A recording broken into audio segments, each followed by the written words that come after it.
side.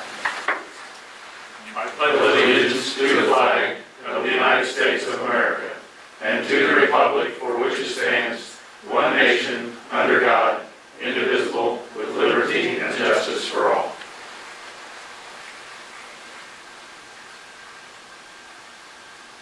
Thank you.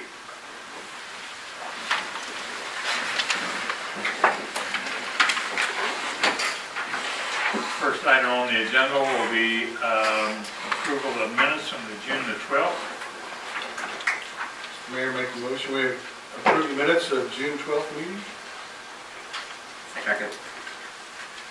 It has been moved and second to approve the minutes from June the 12th. Would the clerk please call roll? Adams? Yes. Gillum? Yes. Malat? Yes. Shriver? Yes. Stike? Yes. Next item would be statement of the bills paid in the amount of $178,219.57. Mr. Mayor, I make a motion to approve the statement of bills paid in the amount of $178,219.57. Second. It has been moved and second to approve the statement of the bills paid. Would the clerk please call roll? Adams? Yes. Gillum? Yes. Malat? Yes. Shriver? Yes. Stike? Yes.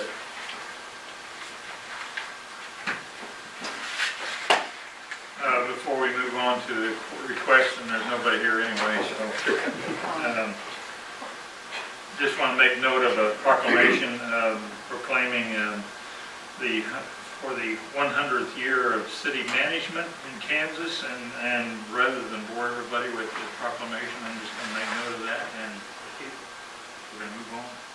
We did, just for reference, so we also had a celebration at the state level, both in the House and the Senate, did proclamations. I believe the governor's office did as well. So I serve on the board. One of the boards I serve on is the Association of City Management. So a number of us went to Topeka. I will say that our delegation in Topeka was very positive and supportive of local government there. So it's like that. That's important. Thank you. Thank you, Mike, and obviously recognizes you as well as all the other city managers. Thank you very much. The request for comments from the public, doesn't seem to be any here, so move on to the next item, which will be consider authorizing city manager to enter into a contract with Musselman Hall Contractor for the 2017 street maintenance project. Ms. Snyder will present this item. Of course you will. Good evening. In your packet you will see that we solicited bids for the 2017 street maintenance project. We had 6 bidders submit bids for this project. They were very competitive bids, and the low bid for this would be Musselman and Hall, in the amount of $157,486.90. And we are requesting that the City Council consider authorizing the city manager to enter into a contract with Musselman and Hall for this street maintenance project. Musselman and Hall is looking forward to doing this work for us. I'm not certain exactly. Don't have it. You didn't bring up a map, did you? Okay. This contract includes 5 full-depth patches in various locations around the city. One of the large ones that you'll know probably is the one at 98 and Schwartz, and it's been there for quite some time on the west side. A couple others on Richland, one on 102nd, another full-depth patch like 102nd Terrace where we're having a street failure, and then down in the Rockridge subdivision where we're going to be doing milling and overlaying. And just for a visual reference, this was in our packet for the bidders. We will be doing mill and overlay in the Rockridge subdivision, and we'll be doing pulverizing in place in the residential subdivision to the west, right off of 4th Street, which would be High Street, 7th, and Summer. If the budget allows, we'll be doing 5th Street and the alley. Right now, it appears that the budget will allow, but that's really going to be based upon field quantities. It's an estimated quantity, especially on ditch section roads such as this. You know, for instance, 7th Street is about a quarter-mile street. So if the width is 6 inches wider, it can make a real big difference in quantities. So if we don't have the funding, we'll do patching and something in the alley. But otherwise, we recommend that the City Council approve and authorize the city manager to enter into this contract. Musselman Hall. Where are they out of? Musselman Hall is out of Kansas, Missouri. They're right down the street from, I believe, Vance Brothers. I've seen that name for years. Musselman Hall has been on a lot of projects in Shawnee. They've really never gotten any of the projects. They're more of a smaller contractor that does small parking lot and things of that nature. But they do have a full pavement crew that does this type of work. They just really can't be competitive on the real big, larger, multi-million-dollar projects that larger cities have. And Musselman's looking forward to working and starting this project right after the 4th of July. We anticipate it'll take a couple weeks to do the work. Have you checked references of other cities that use them for like projects? I have not, just because Musselman Hall's been around for probably 45 years, and they're well known in the metropolitan area. They're a reputable company. Yeah. They do railroad work, they do street work. Yeah, I know, I've seen their name forever. Forever. Yeah. I will just, so the funding for this primarily is from the special sales tax fund, so that's where most of this funding will come from. One of the things, and we even haven't had a chance to look at, the pulverized in place bid came in very good, and depending on if we have to put in much lime stabilization, which we ought to put it in the bid items, because you're never quite sure what you might get into. We may want to look at looking beyond, I think I told you at the last meeting or meeting before, we have some bond funds that we might be able to look at some of these sections we've talked about paving, but we just got to kind of get into this. We haven't had a chance to really talk to the contractor, but if they'll, hold that price for, say, the season, then that may be something we want to come back and have some further discussions with them. But right now, this project really finalizes what we started several years ago, which was to try to touch all of our, what I would call traditional neighborhoods. So there's a subdivision with paving, crack sealing, middle overlay, etc. So when we finish this, we will have pretty well touched every neighborhood in the city, with our paving program. That should kind of put those, we'll still be some crack seals, some maintenance stuff, but we should be pretty good to go for roughly an 8 to 12 year cycle that we don't have to come back and do paving if we take care of it. What was the alley you were talking about on your map? There's It's the alleyway that goes between Summer and 7th Street. Next to Behind. Yeah. It's I mean, we paved it a number of Anybody ever years. use that? Huh? Anybody ever use it? Well, Very soon. there are several houses that actually, there's an apartment back there and a couple of houses that actually they were addressed. I know what's back there, but I didn't know. I mean, Nice work. how much of the estimate is that? Yeah. Well, I have Of course, to, you have to be a package. That's why we're that's one of those ones where we're saying, we noted those two areas, the alley and 5th Street there, to drop out if the budget didn't allow us to do those two. Fifth Street. really bad. 5th Street would be a higher priority. No, that's Coming what up the I'm- hill That's what I'm saying. will That be a seems much to me higher like that priority. alley could use a dump truck load of gravel put on it. Than that down there. It may be just a low water area is really the roughest part of it. Okay, thank you.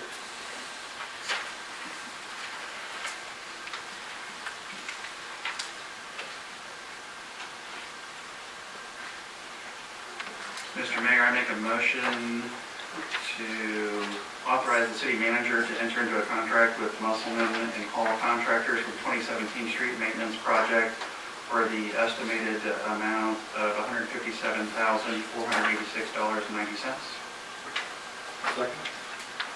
It has been moved and second to authorize the city manager to enter into a contract with Musselman and Hall Contractors for the 2017 street maintenance project for a price of $157,486.90. Would the clerk please call roll? Adams? Yes. Gillum? Yes. Malat? Yes. Shriver? Yes. Stagg? Yes. Okay. Next item on the agenda will be discussion and consider resolution 2017-11 regarding the wholesale water agreement with the unified government, Wanda County, Kansas City campus.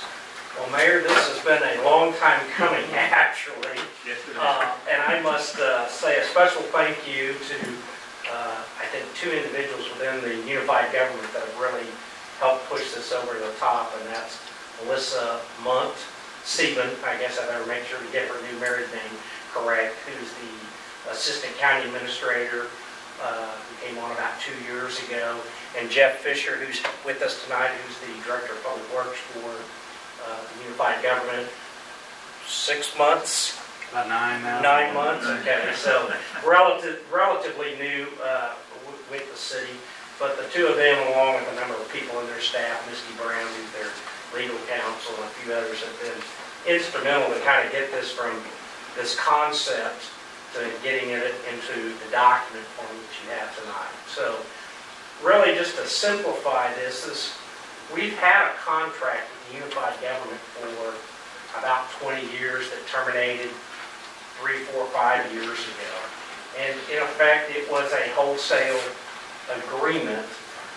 So what it said was, we take the sewer, we own the collection system, and we send it to their treatment plant 20, which is down on 88th Street. And we were supposedly supposed to be responsible for all the maintenance operations and everything else that went with the collection system, and the unified government would be responsible for the treatment system, and BPU would handle billing. And somewhere along in that way, it was decided that, so they bill as if well, for a while we were considered outside the city, and we paid a premium. So we paid more than a resident within the unified government, within the city limits. Understand BPU's parameters is the city limits of Kansas City, Kansas. So anything outside of that is kind of considered outside of their territory. So they were collecting all the revenue relative to the system that went into the overall system, and then, we had no revenue stream to take care of the system, even though we had a responsibility. Now, I will say that the unified government, through the Water Pollution Control Division, has been very helpful over time of maintaining the main lift station that we built. So we paid to build it, and they've been maintaining it for a number of years. And they've helped when we've had major sewer breaks, mainly on the force main between the lift station and the plants. There's always been kind of a question of where was the point of connection. Now, the contract said the point of connection was at the plant, but it kind of got treated in different places. So there was quite a bit of confusion about who is responsible for what, who paid for what, and so on. So that's really what kind of triggered this to say, okay, we have a sewer system in Edwardsville. We are responsible for that sewer system, but we don't have a treatment plant. Obviously, they have a treatment plant, and we send our sewer there. And we've now added a second connection, as you know, into the Little Turkey Creek system. And so we have 2 points of connections that all flow to the same plant. Well, rightfully so, they should be being paid for the sewer that we send to their treatment plant. And we need to ensure we have a revenue stream to pay the cost associated with transporting that sewer. So, long and short of all of this, we finally have come to this written agreement that says basically that we have a sewer system, and then we will pay a wholesale fee to the unified government, and then we as a city will bill our customers, collect the revenue, and make a payment to them for the treatment process. And that's what you have before you. I note that there's 2 pieces to the billing. There's a fixed rate of about $12,217 a month, and then a variable rate based on gallons. Sewer gets treated in gallons. Water, oftentimes they use what's known as CCF. It's a different measurement. The way we came to that is we looked and said, well, how much revenue is coming out of this system today? And how much of that on a typical bill is fixed, and how much on a typical bill is variable. Primarily, we're looking at the residential side. And so we took those dollars and said, okay, On an annual basis, we have, I think it was around 525,000, give or take, and about 144,000 of that was fixed. So they were charging fixed fees of about that amount as it related to Edwardsville. And the rest of it was variable based on flows, and we know what our flows are, and so we calculated these rates. So we're only paying our portion of the fixed rate and our portion of the variable rate as it goes into the plant. So everything they were collecting in that rate that was for maintenance and operation of the system, so to pay for the cost for the electricity for the lift stations and maintenance on lift stations and cleaning the lines and anything related to that, we captured back and is not part of the wholesaling, because we will have to pay to take care of that piece of the puzzle. So I'm happy to answer any questions. Again, it has been a number of years that we've been working on this. I feel like I've been working on this just about since I've been here. I know we started it before it expired. Bob Roddy was the Public Works Director. I'm not sure how long Mr. Roddy's been retired, but it's been a number of years. I think they've gone through 2 or 3 different legal counsels somewhat in that time frame, and a number of other just people in time has gone through. So we feel like this sets a good base for us to work on. You will notice in the agreement a couple of things, or you will notice or not notice.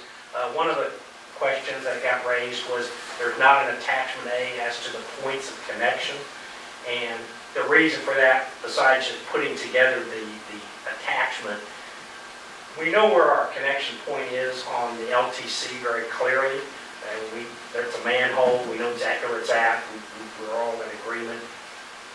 On the south side, because it's a force main, and it goes from our lift station all the way to the plant, and that's the way our old contract said was. So the city, technically that force main all the way from our lift station to the wastewater plant is our responsibility under that agreement. But yet, there's a whole bunch of connections on the UG side, so everything past 435. So Peterbilt's and Precast and all those people, if they're connected onto our force main technically, but yet they're UG customers. And so one of the things we just have to isolate is we'll put a meter at that location of approximately 435 in Wood End Road, and there's a meter pit over there, but it's just making sure we're on the right side of where the connections come from. So we know that there's a place there. Both lift stations also have metering on them, but of course on the force main, for us, on the force main coming from the lift station, what we call Betts Creek lift station, there's any number of connections into that system that are on the force main. I mean, pretty much everything, almost everything along Wood End Road ties into that force main, which we would prefer there be no connections to the force main, and there won't be on the new system, obviously. So that is where we're at. Again, Jeff's here. This did go before the standing committee at the UG this evening, their Public Works and Safety, and I don't know if it was unanimous, but it was adopted, and now will go before their city council for ratification. You will notice in the resolution, and we both kind of using the same resolution, it basically asks that you authorize the mayor to enter into the agreement, and the staff can finalize these small details so it doesn't change the numbers or anything else in the agreement. So with that, we're here, or I'm here to answer questions, and Jeff has had a lot of experience also in the wastewater business from cities he's worked at where they've had very similar types of agreements. I'm not sure which side of the equation, if you're on the trigger side or right side. So he's been on our side of the equation as well as on the other side. What about this pilot fee that we've been paying? Is this going to eliminate that, or is that? Well, I don't believe that we pay on the pilot. I don't believe, and I may be wrong, but I don't believe that the pilot fee is charged on Edwardsville customers. But if it is, it will no longer be. Okay. We will handle billing, and just so you know, we already handle billing. So every customer is already billed. So we have all our sewer customers already in our billing because we bill all our customers garbage, right? I will tell you actually, we bill sewer for customers that for some reason BPU doesn't have in their system, even though there's property there with a house and et cetera, we assume they have water service, and we brought it to their attention, and I know that the UG is working with them too. So I don't know if they got a building permit and never got through the system or what, but we have some that we go, okay, well, you know there's a house there and we're charging sewer, so we move from there.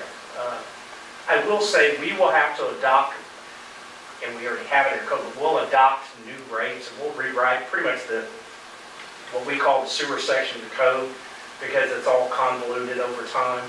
But we'll set the rate, but what we're looking at basically, for the residential side, we've looked at, so if we basically charge the same rate today that's being charged in totality, because I should have said this, we actually charge the customer a sewer fee, and the UG charges, or the BPU charges the customer, so they actually get two bills for sewer. We bill ours quarterly, they bill theirs monthly. So we'll probably change that up. We may go to every 2 months billing, or we may stay to quarterly. We just have to work that out. But so what we're looking at is that the fee that'll be charged to the customer will be the same total cost or less than what they're paying now. And we know on the residential side that's completely doable. And pay the cost that we know we have to pay.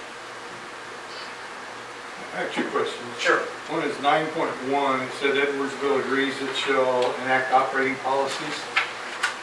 Right. When will we be paying those operating policies? When? Yeah. They'll be part of the code update. And what we're talking about there primarily is when you're talking about, what they call it fog, but if you're talking about grease and those types of things in the system, we have some industrial customers that are what are called pre-treatment customers. So they have a product, INX would be a good example. So because they do a paint product, you don't want that coming into the sewer system. So they have to have a separate permit, and there's annual testing of that. And that's going to stay with the UG because it really impacts the treatment side of it. If you get a bunch of sludge in there, a bunch of grease in there, or some kind of, as we used to say in the disaster business, methyl ethyl bad news stuff, so any of those methylene types of things, you don't want to get that into your wastewater system. So those will stay in there, but the operating stuff will be in our code of ordinances. The other one is just a logistical question I have. Sure. BPU is owned by KCK, right? Yeah, that's my understanding. Yeah. Okay. And we're contracting with UG. Yes, our contracts with the UG now, or the one we had, as part of that contract, it gave authority to the BPU to be the billing agent. Of course, that contract subsequently expired, but so BPU is the billing agent for the unified government for its wastewater. And of course, they bill water. BPU bills water for it itself, and then they collect revenue for the wastewater side and remit that over to the unified government. Okay, so the wastewater is not owned by BPU? No, it is owned by the unified government. Okay, all right. I just was confused by the Yes. connection. But the water system is owned by BPU. Okay, all right. In our water system, we are technically an outside BPU service area. And again, several years back, we used to pay a premium around 125, 150, so 125 to 150% more for water and sewer at that point. And then they went through a rate study and decided to unify it across all of their territory. The same thing happened on the wastewater side. I will say, and Jeff can address this if need be, so in this contract, while we tried to find a fair way to set the rates, and we think it's reasonable, and I mean, you could go look at other cities, and I think you would find these numbers are pretty comparable, but they are doing a full rate study as part of their system, so we can look at the real cost of treatment as it relates to us. Because one of the concerns was if you get into the eastern part of unified government, right, they have a lot of problems in this, you know, they have the I&I problems, the combined sewer system problems that they have to correct, which I'm sure Jeff could spend hours talking about consent decrees, but that could be millions and millions of dollars. Part of our concern is, well, we don't want to be paying for corrections to the sewer system that we don't contribute to. Now, we don't have any cross-connected sewer systems, right? So our sewer and our storm sewer are not connected at all. So we don't have combined sewers. But that was used a lot in older communities for a long time, especially right now. You see it in the Midwest. I mean, KCMO is going through the same problems. I imagine places like Independence and others have these combined sewers that allow heavy water flows that allow the sewer system to go into the wastewater held.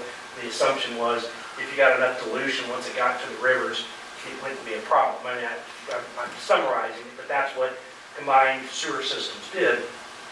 Obviously, as water quality became more and more important, they said you can't have any sewer going into the, you know, until it's been treated. And so any modern sewer system today is doing that, and unified government is doing that to fix banks as well. But How many gallons a day are we going through right now? we're about 250,000, 260,000 a day. It's about, I want to say we do about 26 million annually, I think, 24, 26 million. It's every day. I mean, it peaks and flows, but about 250,000. I mean, we have the records by month. I will say that there was, again, one of the reasons we want to make sure we have good quality metering is there was times when the meters were not functioning for periods of time. Again, they were old and they just needed repair. That is one of the things with the new lift station that was put into it in anticipation of this, but we would have wanted it anyways, is there is a meter as part of that. So the lift station, typically lift stations have hour meters and you can convert that to flows, but then there is a meter, a sonic type meter, so it fits around the pipe and it will read all of our flows going out of that lift station into the force main before it leaves our city limits. And we'll do the same thing down there in Woodhead Road. They're not real expensive. They're I think about $8,000 to $10,000. Anything other than Exhibit A that's still squishy? No, well, I mean, we've gone through this, and our city attorney reviewed it. Their legal counsel, I think Misty Brown's the deputy legal counsel for the UG. She probably legalized it more than the other. But I mean, she had really good input into this process, and again, it has been approved by their standing committee, and will go on their council agenda. I'm not sure the date, but in July. Mr. Mayor, I'd like to make a motion that we adopt Resolution 2017-11 with the Exhibit A to be negotiated later. Yeah. It has been moved and seconded to authorize to adopt Resolution 2017-11 with the comments made about the Exhibit A. Would the clerk please call roll? Adams, Yes. Gillum, Yes. Malat, Yes. Driver, Yes. Stites. Yes. Thank you. I just once again like to Thanks thank for Jeff coming. Fisher Yeah. for making it out this evening. I was supposed to be at their meeting, but Tammy went in my stead because I wasn't sure how long that meeting started at 5. I think they approved it at 5:07. So obviously your staff has done a great job keeping their commission informed as well. Thank you. Jeff, thank you very much.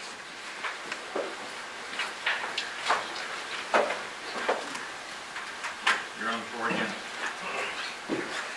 Well, I don't have too many things to add. The one thing that's a little out of the norm, but we approved what's known as a blasting permit today. So as they're doing the sewer line up there, they will drill into the rock and they will put small charges into the rock, and it just breaks the rock so that they can dig it out easier. It was a request that they had. We've done quite a bit of research with the fire chief and I and some other cities. It's not uncommon in this area. We also talked with KTA because they have physical utilities, fiber optic systems right along that border in there. They too were comfortable with the use of this. It won't be the full length of it, it'll be in specific areas, but we did approve that today, so just kind of get that out there. We'll probably put some things in our kind of newsletter thing. It's one of those kind of touchy situations because they won't be storing any explosives there, so they come, do what they do, and leave. It won't be every single day. It's only between 8 a.m. and 4:30 that they can do this work. They have to do seismic readings, and so those will be gathered and taken and kept. So it's not out of the norm in the industry. It's just been not something we've had before, and we didn't use it for the work that we did, but mainly we weren't going, it's really where we're in those deep, where you can see the tall hills and you're down 23 feet or something like that, is where they're having the issues with the rock. So in the hypothetical bad situation, Right. who's responsible for damages? The blasting company, we are named as an additional insured, so they had to have a certificate of insurance. So we're not responsible for. They're not responsible. Now, I will say this, I will always say that anybody can sue anybody at any time for anything, and not to say that you wouldn't be, but relative to the insurance and naming us as an additional insured, making us a certificate holder, we don't tell them when and how to put those charges in, but we've got 100 pages of their standard operating procedures. They're licensed. They are a licensed company holding a they have federal licensing, state licensing, so they do work for the state of Kansas and a number of cities in the area. So there going to be a communication with the residents up there so that they are not to do that. compromised around? Right, they are to do that. We're going to do some in addition, but yes, they're supposed to do what's called a pre-blast survey. Now, they're limited to how far they have to go, and that was one of our points, is we felt that we wanted to try to get the word out more than necessarily what's required. But certainly the property owners that have the sewer line going through their properties, even though there's no structures that are in, the vicinity of the blasting, and they have measurements, and I don't understand how all that works. There are measurements, but they do have to do kind of an evaluation pre-blast and then keep the seismic data available, so if there are issues, they have that information. But we will also try to get the word out even further. The fire department the chief will be notified 24 hours prior to any blasting, and he has the right to be present, and also our on-site inspectors have to be advised, as well as KTA. KTA is obviously worried about the fiber, but also if there was some mishap, you have an interstate highway sitting there that's roughly, 100 feet from where the blasting would occur. So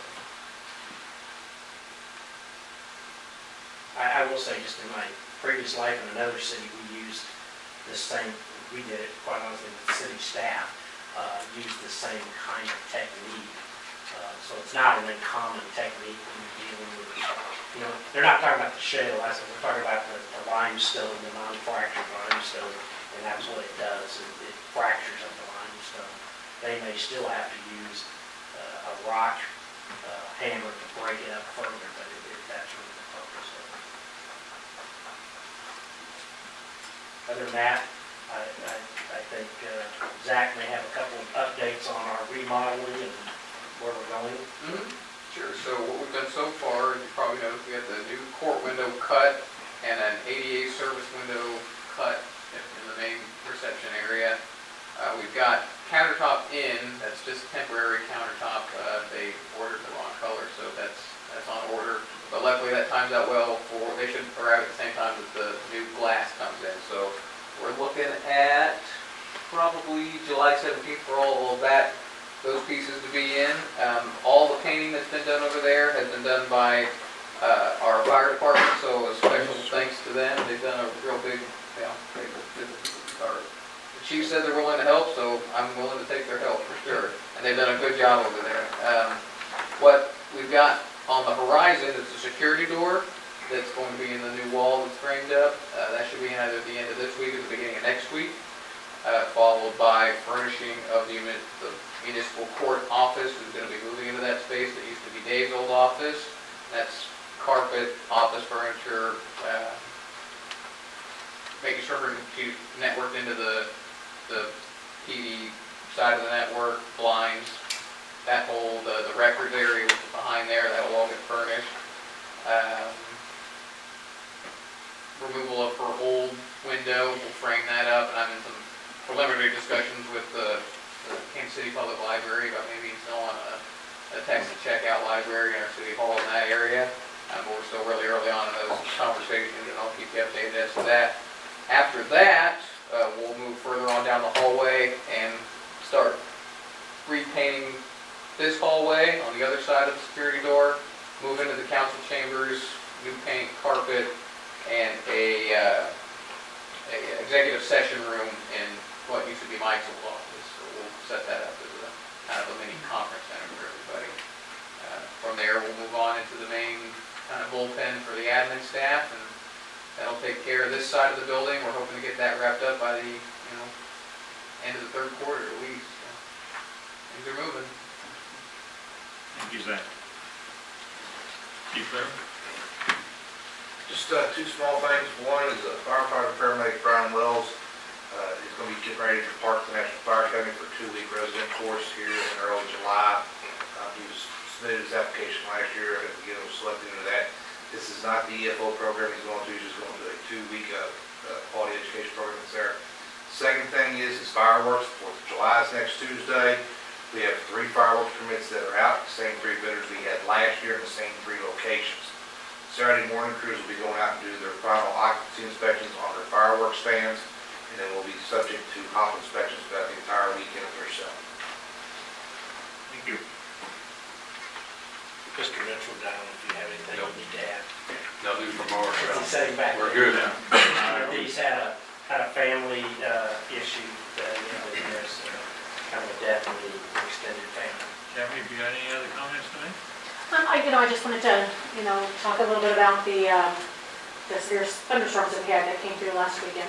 And I just want to let you know that, the Public Works men put in about 35 hours cleaning up our roads, getting the tree debris off our roads. But again, we wanted to thank the fire department and the police department because they are our first responders in those situations. The fire department comes in, they work 24 hours, they have chainsaws, they pretty much open all the roads that they can. And then we come in the morning and our guys continue to do that work. So I just wanted to thank the fire department for all their work on it. Dave, do you have anything to comment? No. Okay. Jeff, what's over with you? Nothing. Margaret? Couple things, fire department, thank you so much. Boy, we could go into small businesses. Spare time. No, thank you. I did want to say too, Tammy, just to piggyback on the storms and wonderful job to clean up, and so many thousands and thousands of people lost their power, but we didn't. But last Saturday, what the heck? The power was out. I think for an hour or so. Beautiful morning, and so many people. I just wondered if anybody had any idea.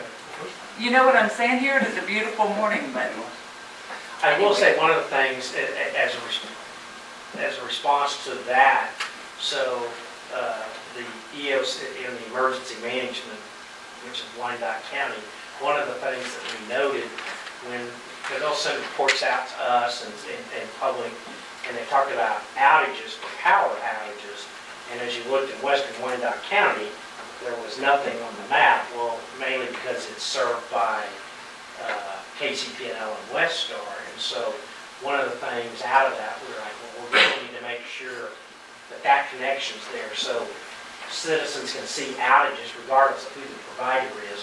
I mean, it was an easy connection, obviously, with the BPU and them, but we noted that we need to also try to keep up with what's going on, and Edwardsville, Bonner, where we have private utilities as well as what's going on with some street closures and things like that. And we, it's just, you learn lessons as you go through these things. And they're very, We actually have very helpful.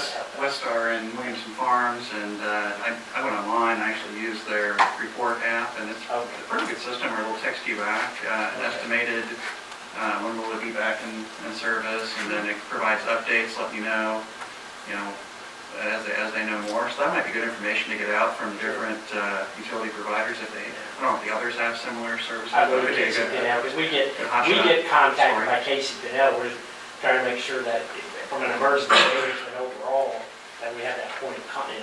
That's part of the purpose. So, but that's good to know. We'll get that out as well. I know Casey Pinnell is pretty good about keeping us connected when there's major power outages after storms.